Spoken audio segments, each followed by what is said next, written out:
It's time for a Big Blue Kickoff Live. Nobody can ever tell you that you couldn't do it, because you did. On Giants.com. You know what I saw? New York Giant pride. And the Giants mobile app. We'll punch you in the nose for 60 minutes with a relentless competitive attitude. Part of the Giants Podcast Network. Let's go out there like a bunch of crazy dogs and have some fun.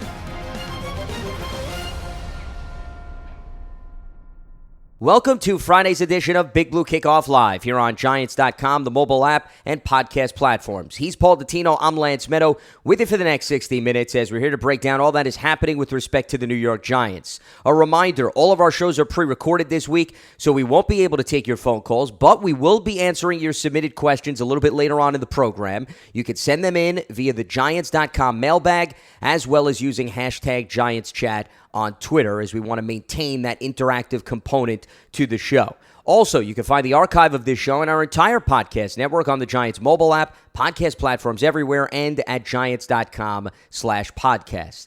Today, we're going to continue our opponent preview series as we're going to focus on the LA Chargers. The Giants will visit the Chargers in Week 14 on December 12th. LA went 7-9 in 2020. And to get more into what to expect from the Chargers this season, we are now joined by the Chargers radio play-by-play announcer, none other than Matt Money Smith. Matt, you got Lance Meadow and Paul Dottino here on Giants.com, Big Blue Kickoff Live. Greatly appreciate the time today. Hope all is well. How are things? Things are good.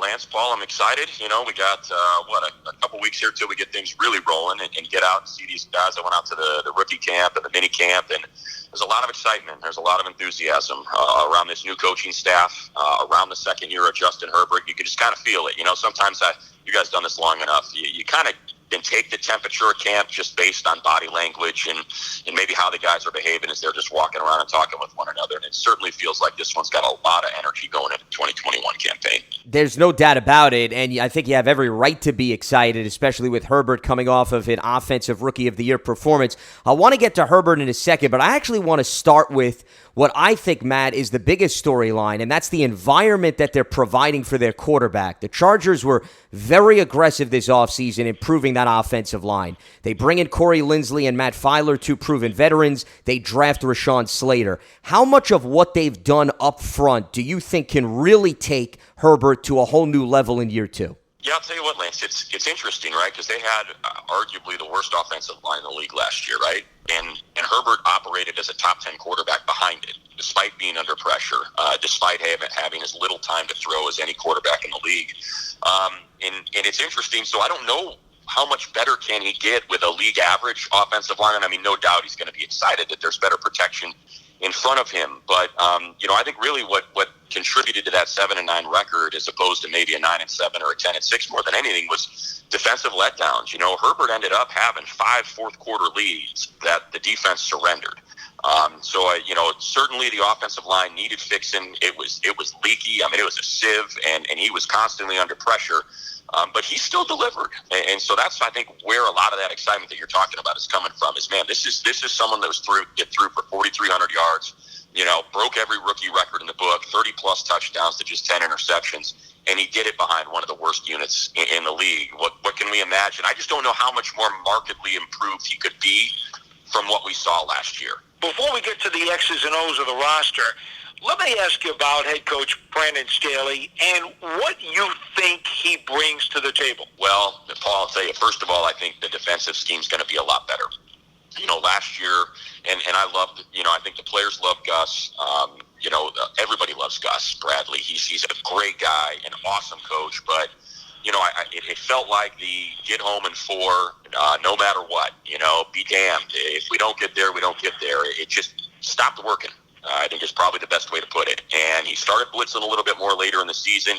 But as I mentioned, it just seemed repeatedly, if the opposing offense had the ball at the end of the game, you did not feel good about what the outcome was going to look like.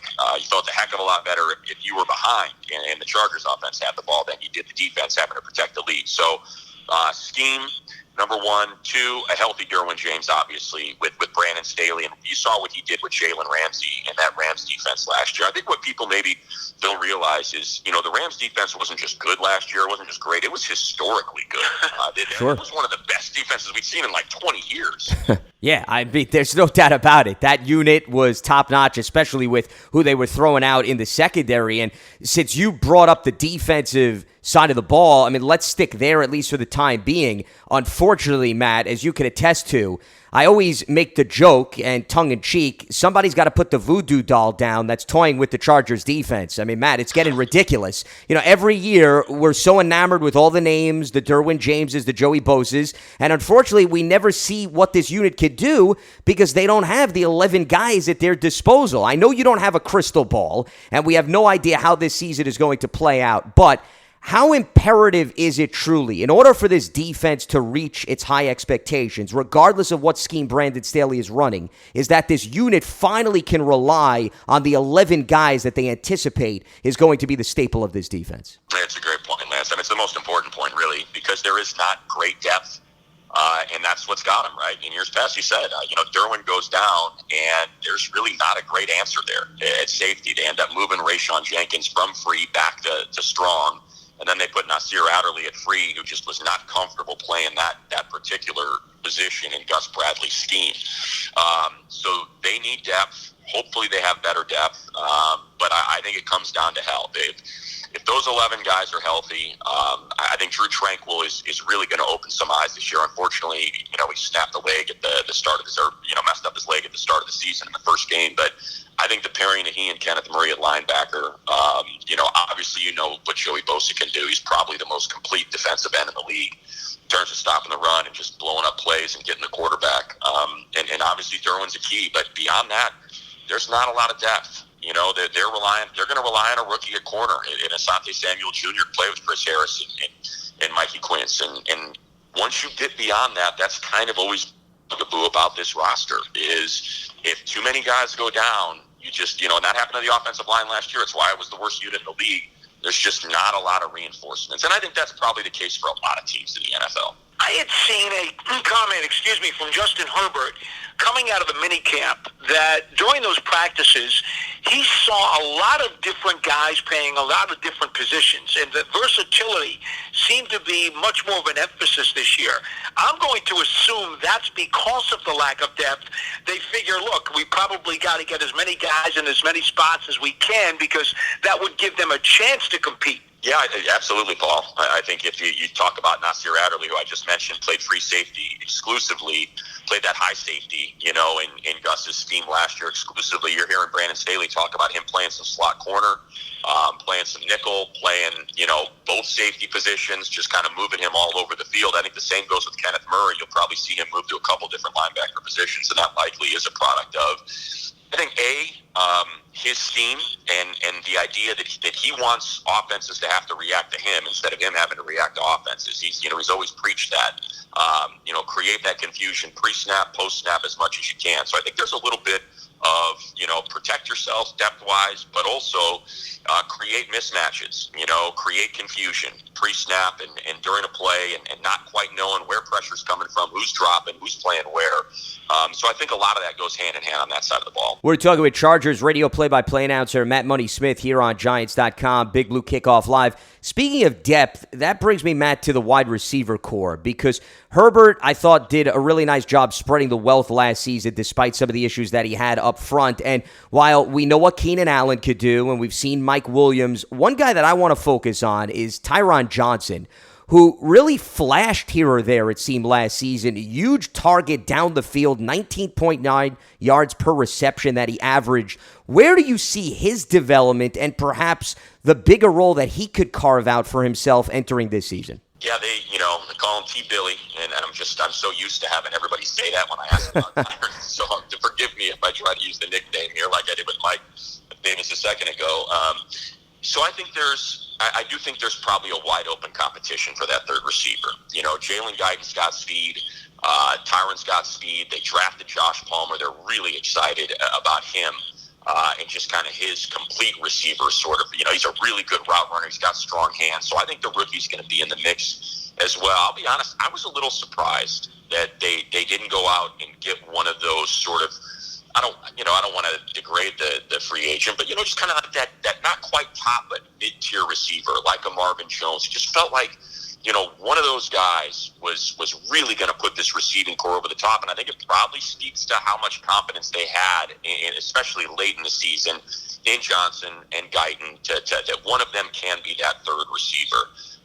It's going to be interesting because, they need, I think Herbert's shown that he needs that speed guy, take the top off, and he's willing to stand in there and take the shot that he's got to take in order to put that thing down the field. I mean, you mentioned Johnson in the 19. My gosh, that thing was at like 32 per catch for about 6 games because I think he had 3 or 4 60-plus catches, 60-plus yard catches.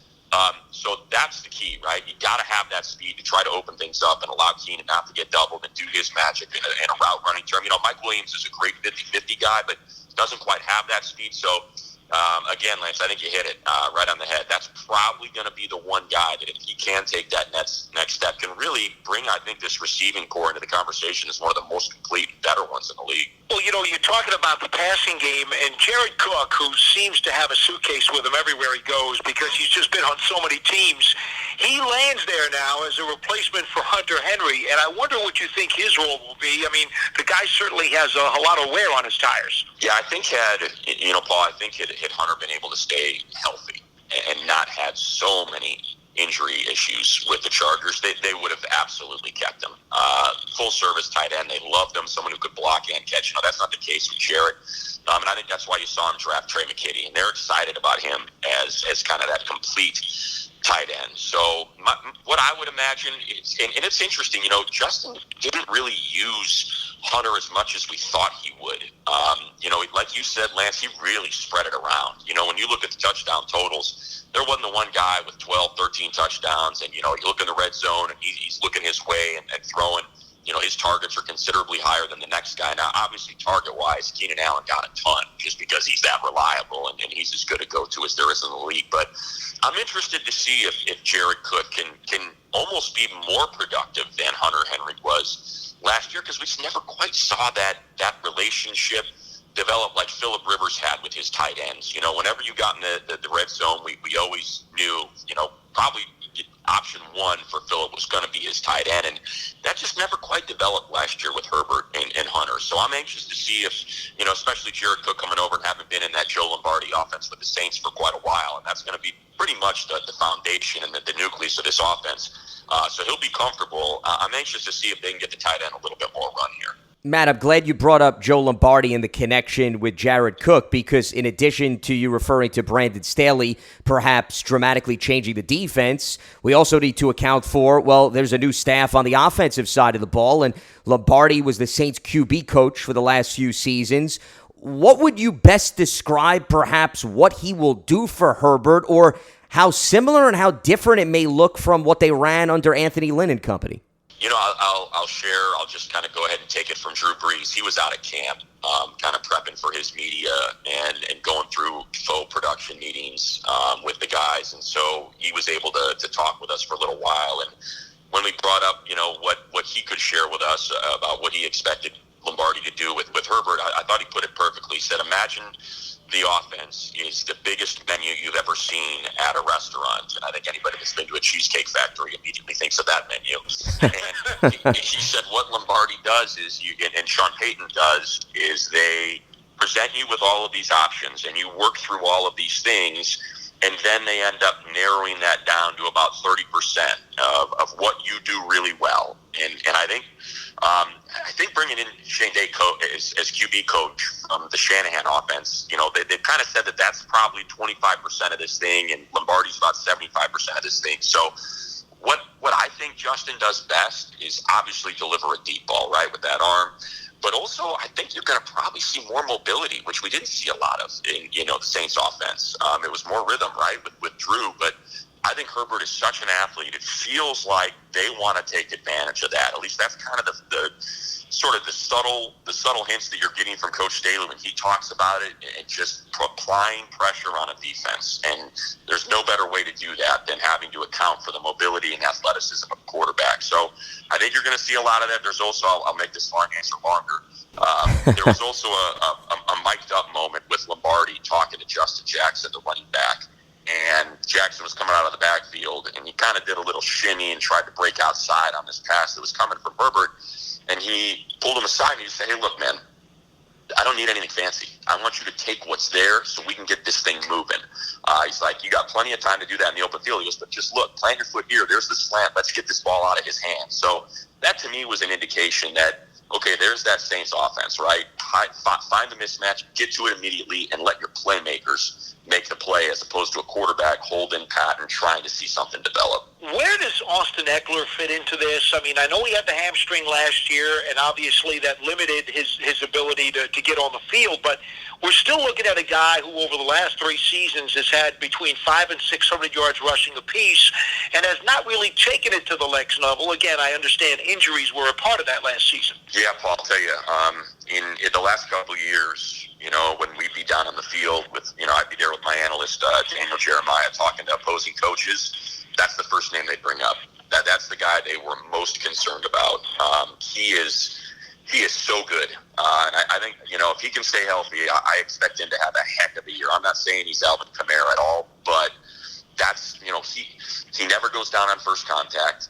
His hands are as reliable as any, I think, at the running back position when it comes to catching balls. You'll see wheel routes that he's snatching balls out of the air 20 yards down the field like a receiver. So I expect them to see how much of that Kamara role he can take on. He's obviously not as big. He's a smaller guy, but pound for pound, he's the strongest guy on the team. So I do think he's going to end up being a vital part. I would almost... I think you got probably Keenan Allen at 1, and I think he might be 1A when it comes to who do you expect to have the most touches and most impact on this particular offense. Matt, we've been talking about the theme of depth across the board because, unfortunately, all the injuries that have plagued the Chargers in recent history. And with Eckler going down, we saw some of Justin Jackson and Joshua Kelly. And I think you could argue maybe the yardage per carry wasn't where they had hoped. But part of that, of course, is the offensive line play, too. Really a two-part answer. Number one, how do they feel about the guys behind Eckler with a little bit more experience under their belt? And number two, how much does the improved offensive line, you think, perhaps help elevate the overall run productivity this season? Yeah, I'll go number 2 first, Lance. It's going to help incredibly. That's, like I mentioned, Herbert was able to overcome the pressure. The running game wasn't. Those guys were getting pushed, particularly at the center position. Dan Feeney was just getting blown up in the middle of that line, and it was really hard for lanes to open for these guys. So that, I think, is going to improve dramatically, even more than I really believe. I think it's going to help more than the passing game. It's like I said, as much pressure as Herbert was under, the run game I think is going to benefit greatly. 2, they love Justin Jackson. It's the same kind of, like I feel like we, when it comes to the Chargers, we can have this conversation about everyone, right? He's got to stay healthy, and like that was something that I asked Tom Telesco going into the draft. I said, look, every single year, the Chargers have had to pull someone off waivers, off someone's practice squad that ends up starting a game at running back. That's how bad the injuries have plagued that position. Last year it was Balaj. Every single year, Williams was 2 years prior, and I think it just continues to be their sort of steadfast belief that Eckler and Justin Jackson can be as good a tandem as the league might see if they could just stay healthy, because both of them are so well-rounded. Both of them are so freaking tough. They never go down on first contact. They both have great vision. They both have great speed. So I think, again, it's a cross-your-fingers sort of situation with those two, and unfortunately history says that they're probably not going to play 17 games. And I'll be anxious to see how Roundtree fits into that mix and Josh Kelly fits into that mix, because I don't think you're keeping 4 running backs. But who knows? Maybe that's their solution is depth and less reps overall for each of these guys. Matt, it does sound like they've done a lot to try to help themselves on offense and on defense, but their unspecial teams from last year certainly need an awful lot of work and a lot of upgrading. What do you think they have done during the offseason to give themselves a sporting chance for a unit that is 1/3 of the game? Yeah, Paul, I'll tell you, of all the coaches that Brandon Staley hired, I think Darius Swinton's probably the one that I'm most excited about. There's something about that guy. They got him from Arizona, and Coach Stu was sort of a mentor, was kind of that old sage of the coaching staff under Anthony Lynn. But man, the special teams was terrible, and a lot of that is players. And Tom Telesco tried to take some responsibility for that. You had Pro Bowl special teams players. Nick DeZubner, Derek Watt, that ended up signing elsewhere that they chose not to keep and tried to replace with rookies that just simply did not pan out. Josh Kelly was he was abhorrent. I mean, he was terrible on special teams last year, and so I think you saw with their draft a lot of guys that you can envision playing a big role on special teams. Now, the one thing they did get by the end of the year, they found that Nas Adderley's a returner. He's a legit returner, and they have been searching for one for a while. So I won't be surprised if he ends up being their full-time return guy, and I think that's going to help. And I would just imagine having a new coach, some new blood, that these guys are look, they can't be worse. I think it was the worst special teams unit in 30 years. So I can't imagine it's that bad. And I think you're going to have wide open competitions at kicker and punter. And as much as everybody loves Mike Badgley, the kicker, and he had a great year when they went 12-4 and was nails seemingly every time he had to make a kick. Man, he had a rough year last year. I mean, rough. He was the worst kicker over 40 yards. Inside 40, he was fine, but come on, that's the NFL. You got to be good inside 50, and that just was not the case last year for Badgley. And the problem with Badgley is he doesn't do kickoffs. For whatever reason, even though he's got a pretty strong leg, kickoffs, he just can't quite get it down. So I think you're going to see a wide-open kicking competition, and they're probably going to want to find someone that can kick off and make field goals, because that way they can have more of an open competition at punter. Because right now, Ty Long does kickoffs. He's great at that. Did not have a good year punting the ball last year. So I think you're going to see open competitions and perhaps changes at both of those positions for 2021. As it stands now, do you think they might have potential answers inside the roster, or are they going to be looking at the waiver wire rather heavily? Paul, I don't know. Because, that's where Badgley came from. They had a competition 4 years ago, and boy, that could not have gone worse. And you guys remember it because both teams were 0-4 when we came to MetLife. And it was Younghoe Koo of all guys, right? One of the best kickers in the league last year, who just first two games, he knocks off Josh Lambo in training camp. Lambo's now in Jacksonville, one of the best kickers in the league. Koo, misses 2 kicks in Denver. They lose that first game. Misses a game-winning kick against Miami in week 2. They lose that game.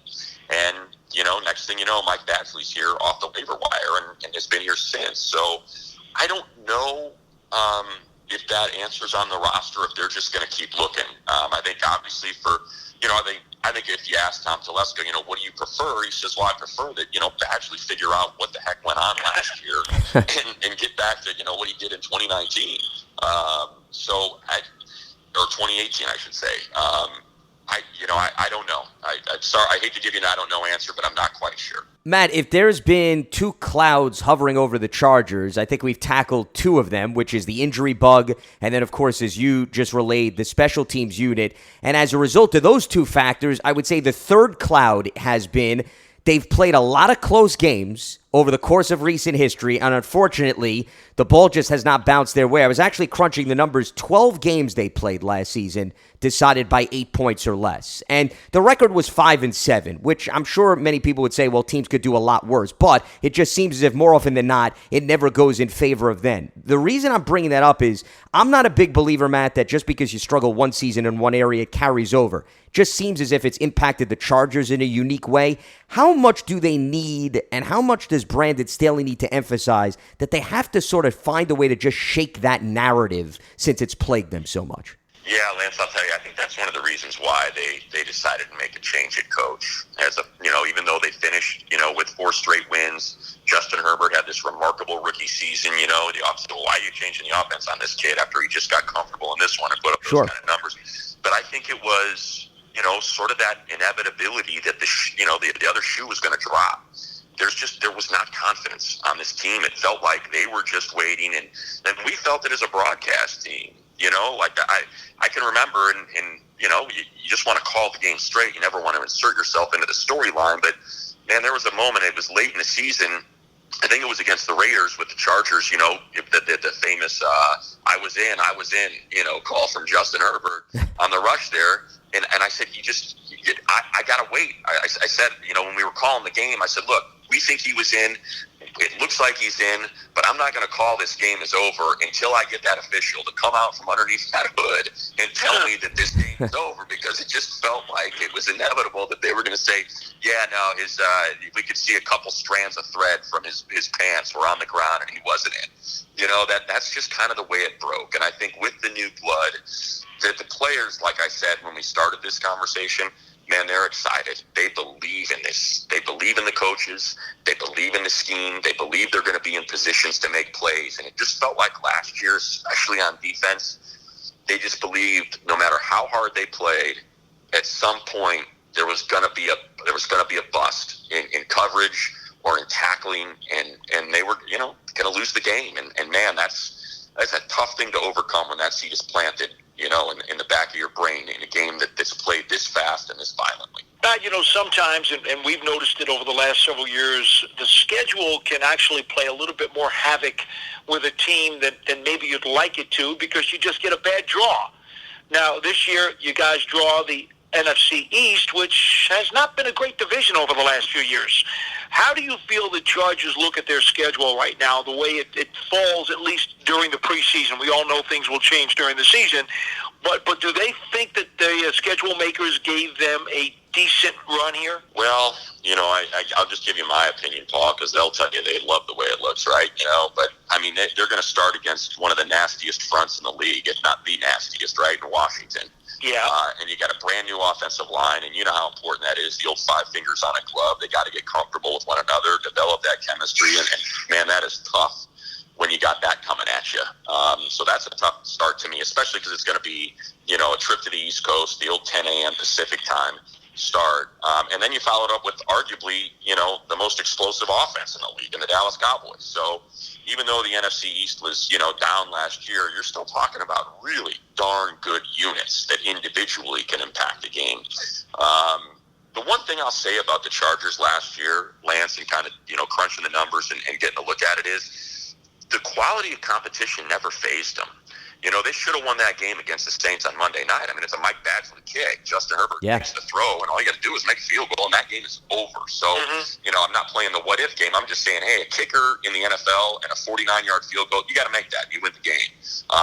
Justin Herbert traded punches with Tom Brady that whole game. He took a lead. They were up by 3 touchdowns. Then the defense, blew a couple to start the second half. He falls behind, and what does he do? He drives the team right down the field and gives them a lead in the fourth quarter. So this team was able to play really well. I mean, heck, look at his first start against Patrick Mahomes and the Chiefs, right? The guy ends up rushing for a touchdown. They go to overtime, and they lose on 2 63-yard field goals from Butker. So they were good against good competition. And I think that's maybe something, they always say nothing carries over from the prior year, right? But I got to believe that's something that's going to carry over, that, hey, man, we traded punches with the best, and we're able to win any of these games as long as we just execute a little bit better. Well, I can tell you, Matt, Giants fans can relate to the heartbreak of losing games on lengthy kicks, because they've had their fair share of issues Been that way for a few in that department too. Yes, so there's multiple franchises that certainly can relate to what the Chargers have gone through. Matt, before we let you go, another big picture question, because obviously you've covered the league very closely over your years in NFL broadcasting. The Giants are playing the AFC West, and I think over the last few years, a lot of people point to it's the Chiefs division, Kansas City's the standard, they're going to run away with things. I would personally make an argument, as you pointed out in this conversation, the Chargers are on the rise. Denver's got a really good defense. They're returning a lot of players due to injury. And the Raiders, will see what becomes of their defense, as that unit obviously struggled immensely. What do you make of the overall AFC West, and how much better do you think the division is overall? It's a really tough division. We know the Chiefs might be top to bottom, the best team or the second best team behind the Buccaneers in the league. And then when you have Patrick Mahomes, that just, compounds your issues that you have trying to beat them. Starts there. I think they're going to be a tough team to topple. Now, you mentioned the Broncos. It's been interesting. They've also been the injury team, right? Yeah. And you look at them on paper, and they look great, and then Von Miller goes down, and Courtland Sutton goes down. It just seems like every year they lose guys, and that's an issue. The one thing about the Broncos that I don't buy into, that everybody seemed to celebrate, was just how much better this offensive line got. In the 2 games that the Chargers played them, I didn't see that. I did not feel that. It felt like Bosa was wrecking Garrett Bowles the entire game, and that offensive line was not holding up against the Chargers. So, with Teddy Bridgewater there, maybe the ball gets out a little bit quicker as opposed to Drew Lock, and maybe that was a bit of an issue against the Chargers, that Bosa's just so good. You got to speed your clock up a little bit. And then for the Raiders, I'm just, I don't get what they did. I just don't quite understand. The one thing they were able to do is they were the bully in the league, with that offensive line when it came to offense. Man, that thing was nasty. It was big. It was strong. It was experienced. The defensive line would always talk about, just the fight they were in. And Derek Carr never held the ball long. It was always out.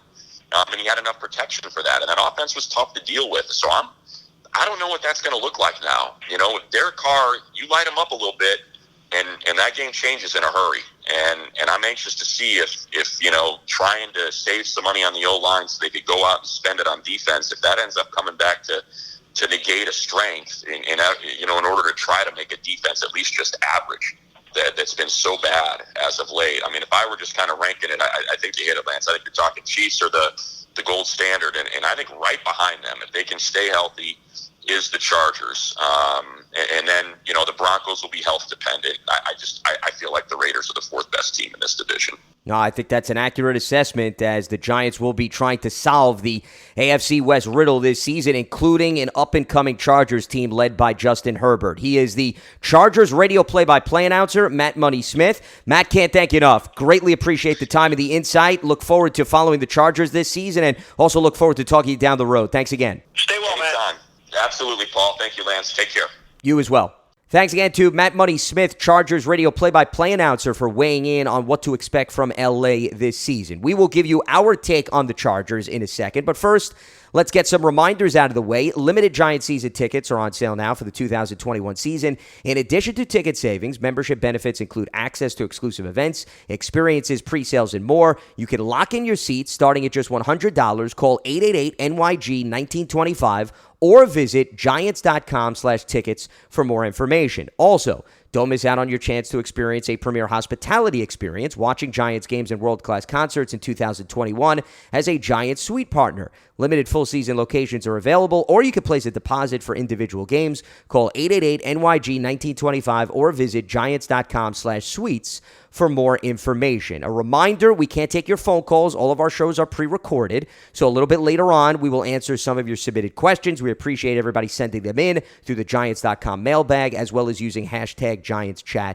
on Twitter. But before we get to that, as we normally do after each and one of these opponent preview interviews, we like to give you our take on that team. And the Chargers are a very intriguing team to me, Paul. And I understand this is a Giants show, and Giants fans are only concerned about their own team, and they want to be excited, and that's perfectly fine. But well, they've got to beat the Chargers. Correct. Right? Well said. No disagreement there. But there was a question that was posed. I don't know if it was one of our features that we've done on Giants.com. Maybe it was a conversation that we all had, where you look through the schedule and you wonder, what's the team that could be the pleasant surprise of who the Giants are facing? Meaning a team that you don't sense there's a lot of hype, but you could see them having a really good, productive year. My response to all of those related questions, Paul, is always turning back to the Chargers. I really like what they did this offseason, where they had the philosophy of, we think we found our franchise quarterback in Justin Herbert. Now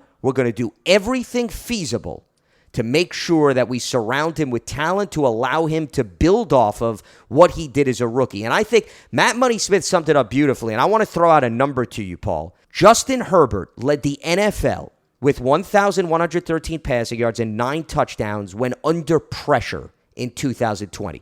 You tell me a kid in his rookie year can do that and lead the NFL, and now you give him a much more polished offensive line? Okay, nobody's saying that he's going to go from 31 touchdowns to 45. Let's not be ridiculous, but I love the environment around this quarterback. Well, and he did it without a workhorse running back because Eckler only played 10 games. So imagine if Eckler is able to stay healthy and show everybody that he is the threat that the Chargers believe him to be. All of a sudden, holy smokes, now Herbert's got himself a running back threat in addition to what he can do with his arm and his head. Look, I don't think anybody in their right mind is going to think that Herbert is going to have a slump. I mean, this kid, the arrow is pointing up. He's just a terrific player coming out of school. I know they said that he was better as a junior, and in the senior year he kind of took a step back. I never bought that. This kid was going to be a blue chipper from the very, very get-go, and he is proving everybody right. He is one of those few guys who, in all honesty, did not have to sit a year or so and soak things in before he was thrown into the lineup. There are very few of those guys, in my opinion. They're outliers who are able to do it right from the get-go. Most guys can't. Herbert could, and he's only going to continue to get better. And again, if Eckler does what Matt said he's going to do, you're right. The Chargers are going to be a much better team, and I don't think they'll have some difficulty because of the division, but I do think they'll be over 500. Well, I would expect it to definitely be over 500. I actually would be really surprised if this team doesn't finish with an above 500 record. And granted, all you have to do is be 9-8 with 17 games, but right. I'm expecting them to be in that territory. If they're lower than that, I think that would be quite the disappointment considering what they're working with. And that's also under the assumption, of course, that the defense stays healthy. And we'll get to the defense in a second. I want to piggyback off of the last point you brought up about how timing really played a role in what Herbert was able to showcase. Because when you think about it, you mentioned he didn't have to sit and watch, which most young guys tend to do. Well, can you imagine, Paul, what happens if Tyrod Taylor doesn't have that horrendous issue where, unfortunately, his lung was punctured, right? And that's what ultimately opened the door for Justin Herbert. And Herbert said, "You're putting me on the field? Tyrod, I'm sorry, but I'm not letting you take back the job," because he didn't give the Chargers coaching staff a reason. But what happens if that doesn't happen to Tyrod Taylor? I have a feeling Anthony Lynn, remember, Lynn and Tyrod go back to their Buffalo days together. And you know familiarity is an important component in NFL circles. Who's to say that Herbert plays as many games? Maybe they don't bring him in until the second half of the season when the Chargers mathematically are no longer in it. So I think that was unbelievable that not only did you get him experience, but you essentially gave him an entire season to work with last year. Are you suggesting this is another Drew Bledsoe-Tom Brady deal? To maybe a certain degree. The dynamics are a little bit different, but there's another example where Brady did go into that season saying, "Oh my God, I hope Drew gets hurt." It happened, and he took advantage. Well, you know, the bottom line with Herbert is he played in a pro-style system. He certainly had all the physical tools. And with what they were able to teach him in college, with all the different checks and all the different reads and all of the different things that they employed offensively, he was going to be ahead of the curve. Now, this much ahead? I don't think any of us knew exactly, like, just add water and he's going to be, you know, a superstar. Yeah. But at the same time, he certainly did have a lot of preparations going for him coming out of college. Now, I will say this, though, okay? Brian Bulaga, the longtime Packer, is their starting right tackle. And, you know, we talked about injuries earlier with Matt. And, I mean, look, Slater, I get it. Coming out, a lot of people figured middle of the first round. So he's going to be penciled in as the left tackle. But Bulaga's got a lot of wear on his tires. What if he can't hold up? All of a sudden now, Herbert's going to have himself a little bit of a problem on that side because, you're looking at Trey Pipkins, you know, to be the swing tackle on that team? That's a problem. Yeah. What happens if they don't get their special teams squared away? And Matt seemed very sketchy on how that whole special teams scenario was going to play out. Well, you and I both know, Lance, special teams could cost you, 3-4 games a season? Easy. 100%. And that's the difference between making and missing the playoffs in certain circumstances, especially if you're in the mix, if you're the Chargers and you're in the wild card conversation and you need to win a game or two down the stretch and you look back at the fact that you lost 2 games earlier in the season by a game-winning field goal at the buzzer or something like that, or you had a missed field goal where you had a chance to win, you're going to be thinking about that the entire offseason. And that's been the Charger storyline the last few years. Well, exactly, and that's why I bring that up, because I agree with the optimism. I like the team as it stands right now with their 22 starters, but I think it's fragile optimism. And look, I think the Giants are in the same boat. Yeah. They've got fragile optimism too, because if one or two of the wrong things go awry, all of a sudden the house starts to crumble. It's just like when we were having a conversation about the Giants entering last season. Now, granted, we knew that there were question marks on the defensive side of the ball. You had a new staff. But if you were to tell us that Saquon Barkley is going to go down in week 2 of the NFL season, don't you think, Paul, we're having a very different conversation in terms of how we're looking at that Giants offense? Nobody has a crystal ball. So if you were to tell me to bring this back to the Chargers, and also I should mention Sterling Shepard getting hurt early in the season too. If you tell me Derwin James is going to play 16 games, yeah, I got a lot more confidence, right, in terms of how that Chargers defense is going to operate. If you tell me there's going to be another one of those years where Joey Bosa gets into double-digit games so he could get 14.5 sacks, you're damn right. I'm going to feel a lot better about the Chargers. So I think when we have these conversations, I'm always operating under this is the ideal outcome, assuming guys stay healthy. Because I never go into a season saying, oh, I hope this guy misses 5 games. No, nobody ever operates. You're right to do it that way, Lance, except this is a team that has been so badly. Well, that's why they're the exception to the rule. No doubt about it. Yeah. You have to consider it in the conversation. And I think that, it's fair to do that with one player and say, okay, in Saquon Barkley's case, and I've said this on the show before, I truly believe if Saquon Barkley does not get hurt, you can tack on a minimum of 2 wins to the Giants season last year. Probably more like 3. And they're a playoff team. But as you have said many times before, there are many teams that can talk about a key injury that would have been a difference maker by the end of the season. So I'm not saying the Giants are the only ones you could say that about, but there's no question in my mind that Barkley was worth at least a couple of wins. I think that's a reasonable takeaway. The one thing I'm thinking about based on what you're saying in terms of that fragile optimism, which I think is a very interesting phrase. I may even adopt that if you're willing to have me pay you royalties in return for that. I may have to adopt that. You refuse to take the quicksand of mediocrity. Well, because I'm not necessarily buying or in agreement with that. I think that's too harsh on the competitive balance. But I'll give you this one. I will allow this one. Yes. I will allow this one if you want it. Okay, I'm a little bit more open-minded, and I think our thinking is on the same line. So that's why I'm encouraging perhaps the usage of the line. But the reason I bring that up in all seriousness is because you talked about, hey, the Chargers could look one way in week 2 or 3.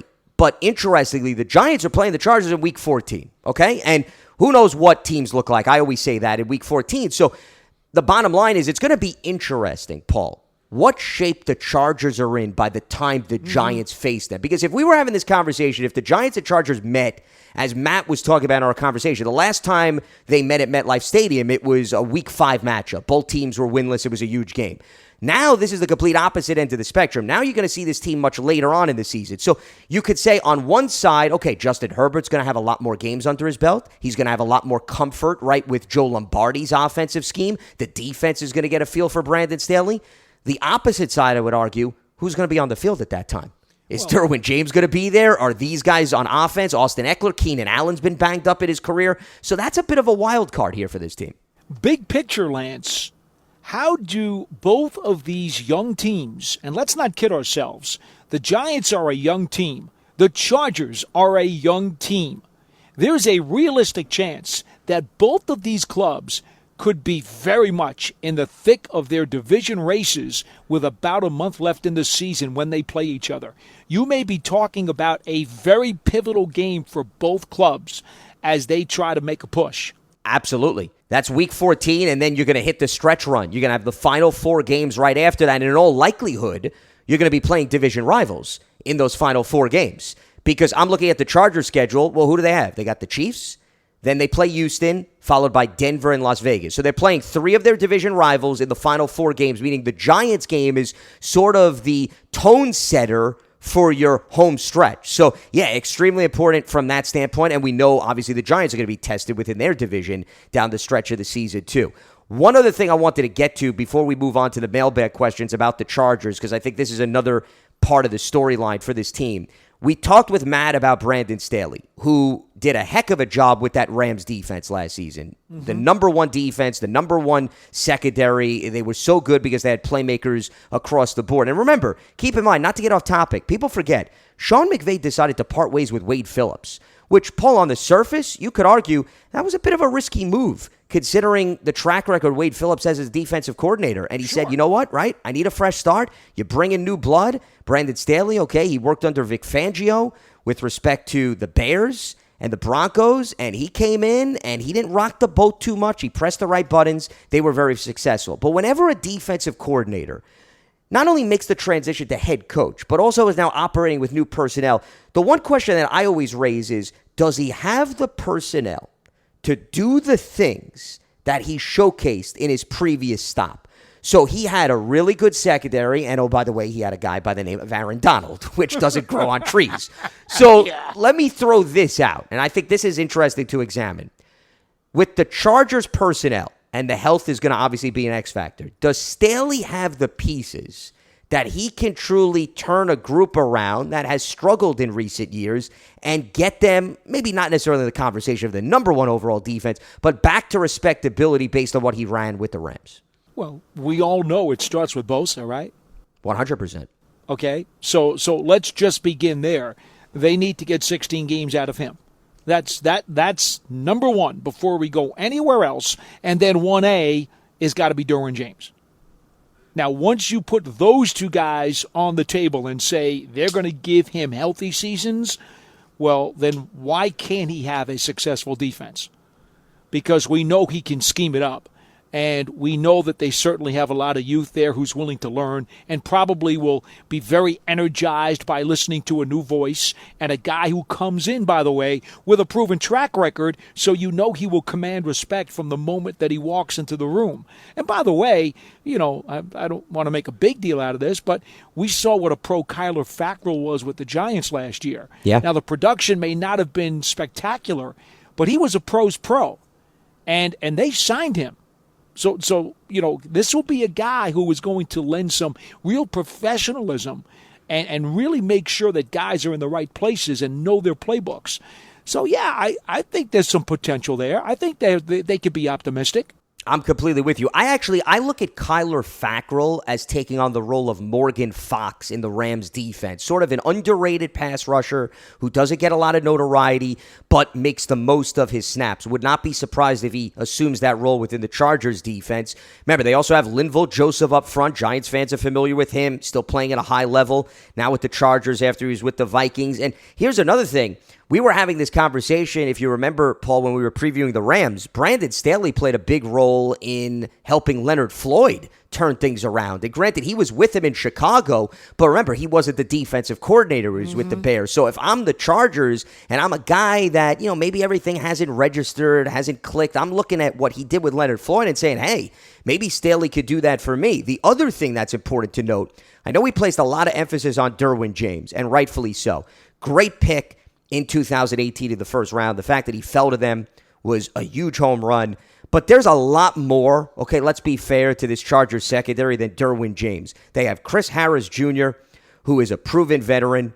They just drafted Asante Samuel Jr., who is a nice pick in the second round.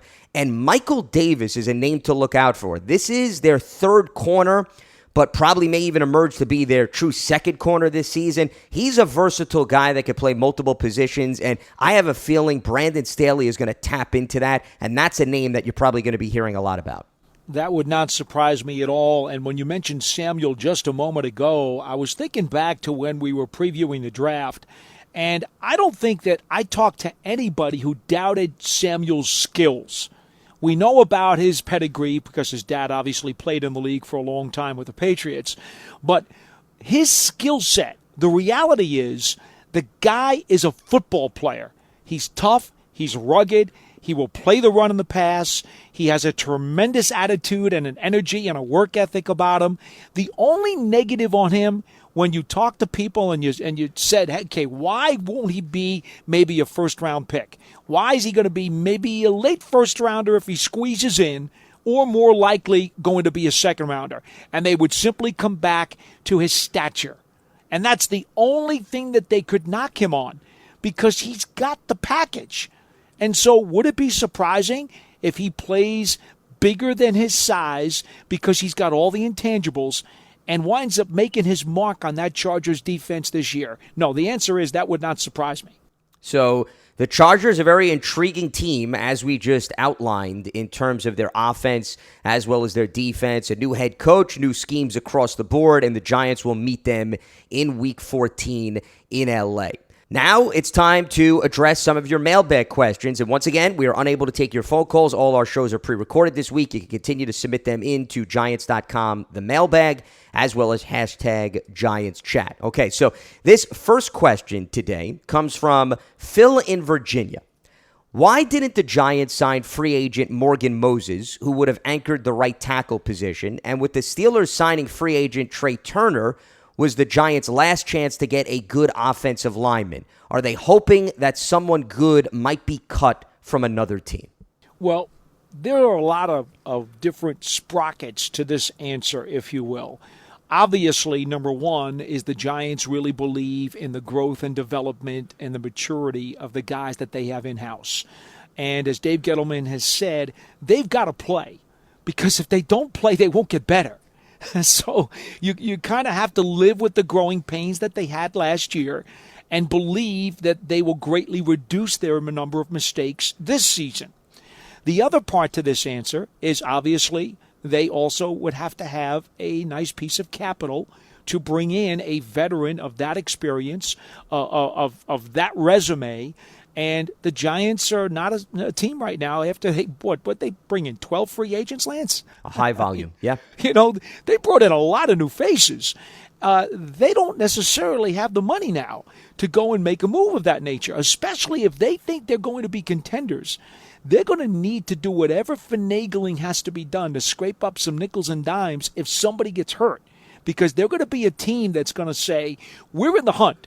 And if somebody gets injured, they're going to try to get somebody else competitive at the position so that they cannot lose a step and stay in the race.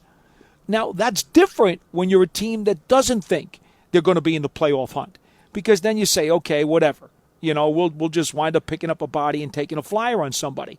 No, when you think you have a chance to be a playoff team, you have to make sure that whatever spare change you have or can collect, it's going to be used for a significant injury reserve guy who you may just have to wind up bringing in. So that's part of it. And I think the other part of it, too, is maybe their evaluation of these guys at this stages of their careers isn't as high as the fans.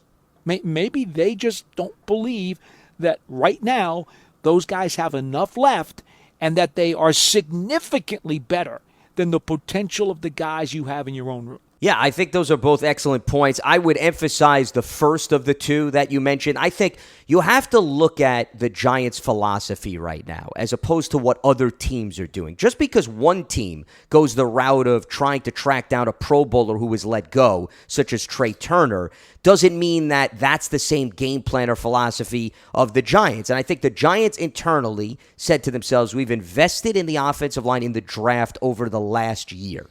And now we have to get these guys on the field and see what they could do. If we bring in a veteran like Morgan Moses and Trey Turner, what we're going to do is we're going to pay them money on a one-year deal, and we're not just going to have them sit on the bench. The urgency will be to get them on the field. And I guarantee you, Paul, those two guys that the questioner labeled and mentioned, they did not want to go to a team that was going to bring them in as a swing guy or a backup. They wanted to go to a team where they're going to come in and they know there's a very good chance they're going to start.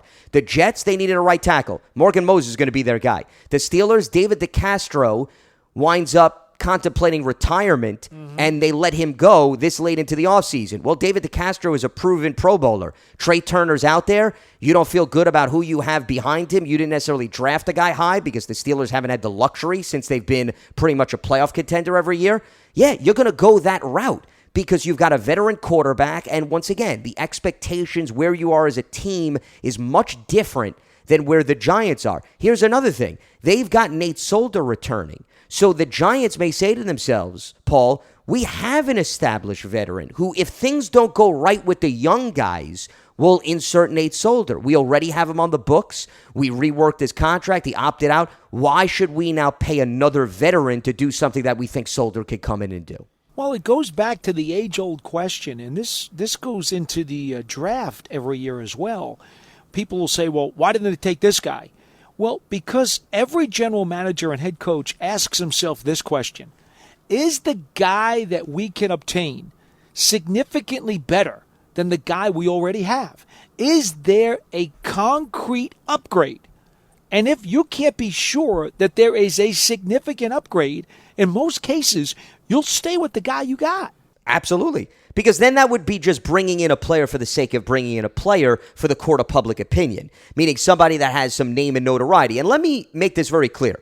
I am very high on Morgan Moses. This is a guy, Paul, he has never missed a game since his second year in the NFL. He's been a staple of that Washington offensive line. That is a great ad, in my opinion, for the Jets. But once again, Morgan Moses is a right tackle. Okay, so let's apply him to the Giants situation. You have Nate Solder, as I mentioned, a veteran who you already have under contract. So you got to think of the financials from that standpoint. You also have Matt Peart, who you drafted high in last year's draft. It makes a lot more sense to finally get Peart out there if the door is opened, because Cam Fleming is no longer on the roster, who was the main starter last year, and see what Matt Peart could do. If you bring in Morgan Moses, then Morgan is going to come in and he's going to say, guys, I didn't come here so that I can mentor the young guys. I came in here to start. So that means Matt Peart is no longer in the equation of the starting offensive line. So now you go another year unless Moses gets hurt. Do you know what the hell you have in Matt Peart? He played 15% of the snaps, Paul. You've got to get that number up to get an idea of what you see in Matt Peart. Then with Trey Turner, okay, they lost Kevin Zeitler. I get that. So you could argue there may be a need for a veteran guard, but they have Will Hernandez, they have Shane Lemieux, and they also already signed Zach Fulton and Jonathan Harrison, who is a backup center as well. So the point is, you've already invested capital in veterans on short-term deals, and you have guys that you want to see whether or not they pan out who you gave contracts to through the draft. It just, once again, the more and more you break down the dynamics of the Giants situation, it's understandable that they're saying, guys, we want to see what we have internal before once again going externally. Yeah, we can't say it enough of times. That's certainly the philosophy of Dave Gettleman at this point in time with this team. And Joe Judge is certainly on board with that too, because remember, he's all about teaching and developing. That's the Joe Judge philosophy, the Joe Judge mentality. And so this line is going to have to get it done. It's on them. Let's not kid ourselves. It's on them. The onus is on this group. There is no doubt about it. Now it's time for these guys to step up and make the most of their reps. If I'm Shane Lemieux, if I'm Andrew Thomas, if I'm Matt Peart, I'm excited, okay? The door is wide open, Paul, for all three of those guys to win and claim starting jobs this year. Not many guys that get drafted in the 5th round could say year 2 that they could be walking in to a starting job to begin the year. I get it. Andrew Thomas was a high first-round pick, okay? So nobody's putting him in the same category. But Peart, who was much higher than Shane Lemieux. But those two guys to say year 2, I have already an opportunity to start? Not many guys could say that that's floated in front of them. Just go back to one of Tom Coughlin's favorite words, opportunity. There is no better term when it comes to football. Nobody in front of you, you now got to go out and prove that the coaching staff should keep you in that position. All right, let's go to our second mailbag question. It comes from Peter in California. This takes us to the defensive side of the ball.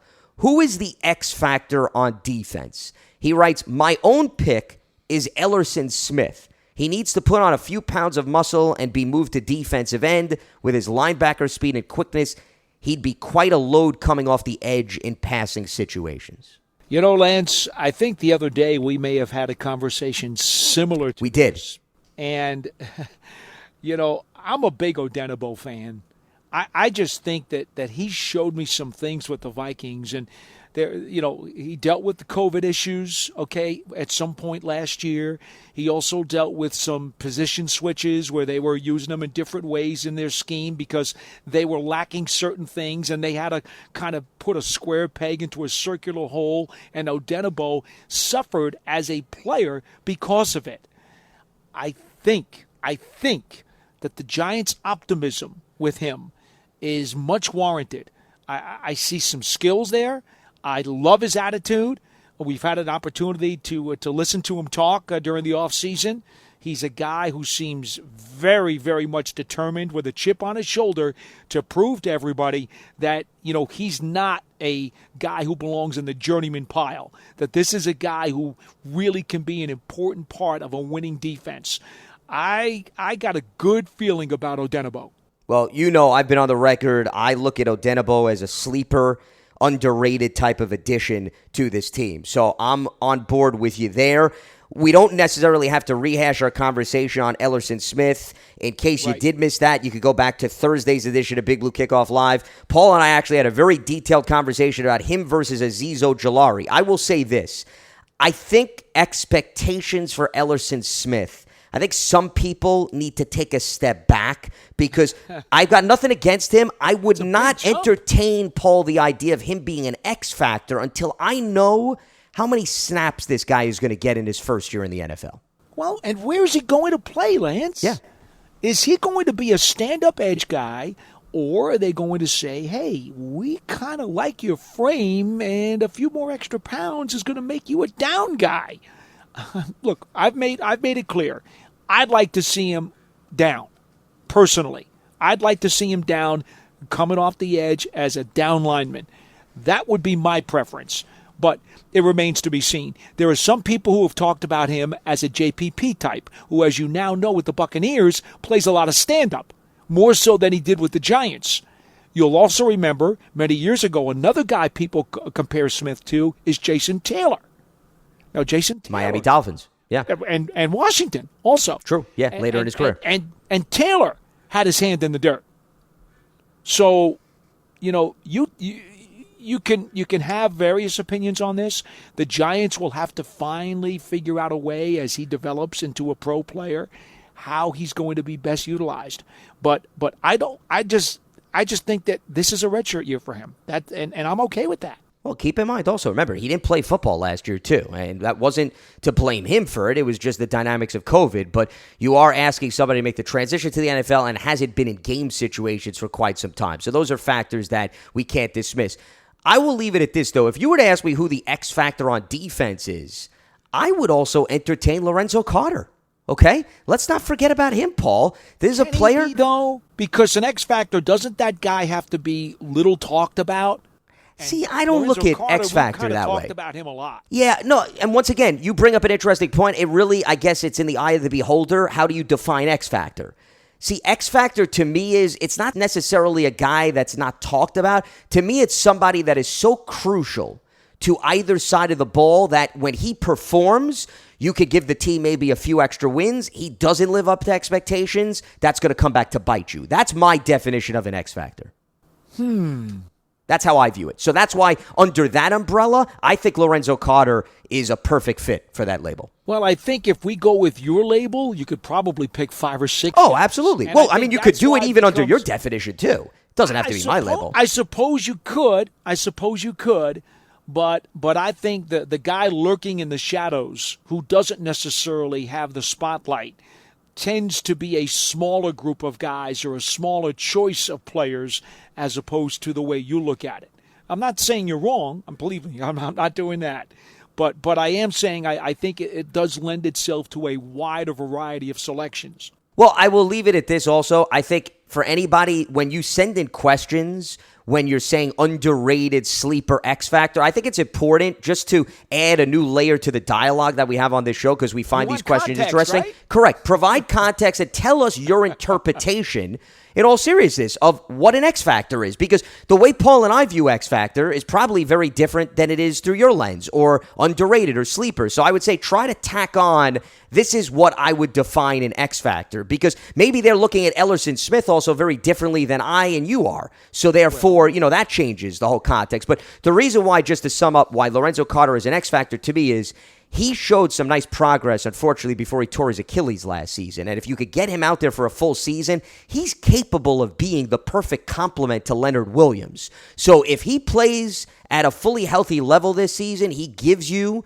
a number of sacks and pressures and quarterback hits, that to me takes the pass rushing unit to a whole other level. That's why I view Lorenzo as an X factor. You do realize that neither one of us know what we're talking about because the Giants have two true X factors, Xavier McKinney and O'Shane Ximines. Well, if you take the literal definition, yes, of the term.